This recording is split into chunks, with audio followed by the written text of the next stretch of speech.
Le samedi 7 juin 2025, la Jeune Chambre internationale Ketu-Ife a posé un geste fort en faveur de l'environnement. À l'occasion de la commémoration de la Journée nationale de l'arbre 2025, 500 plants ont été mis en terre sur le site du CEGR Ketu avec le soutien technique du service forestier local. La Jeune Chambre internationale Ketu-Ife a voulu sacrifier à la tradition, c'est-à-dire chaque année, le 1er juin est consacré comme étant une journée de l'arbre. Nous avons voulu à titre différé marquer cette journée aujourd'hui, samedi 7 juin 2025, pour mettre en terre quelques plans. Et dans notre programme d'action 2025, il y a un projet par rapport à cela que nous avons dénommé Journée d'action pour un espace vert. Donc c'est dans la logique de concrétiser ce projet que nous sommes ici ce matin pour pouvoir mettre en terre quelques plans sur le domaine du CGN Ketu. Célébrée chaque 1er juin au Bénin depuis 1985, la Journée nationale de l'arbre invite chaque citoyen à poser un acte concret pour lutter contre le changement climatique, la dégradation des terres et la désertification.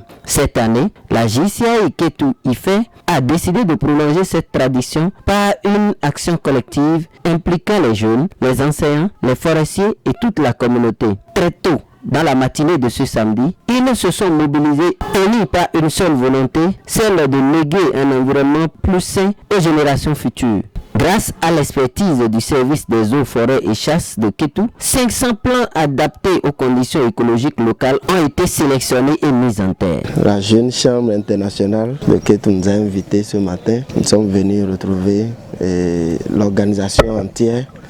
Ça a été belle. Je remercie l'initiative. Un arbre, c'est une vie. Avoir l'intérêt à planter, à reboiser, c'est toute une richesse. Il faut dire que les eaux, forêts et chasses sont là pour le suivi régulier du début du protocole jusqu'à la fin. Le service forestier a défini un plan d'entretien qui a été mis à notre disposition et nous sommes chargés donc de mobiliser tout ce qu'il y a comme ressources pour pouvoir donc appliquer ce mécanisme d'entretien. À travers ce projet, la JCI Ketu-Ife réaffirme son rôle d'acteur de transformation locale et prouve que la jeunesse peut être à l'avant-garde des solutions face au changement climatique. Ce reboisement est une étape de plus dans un engagement environnemental plus durable.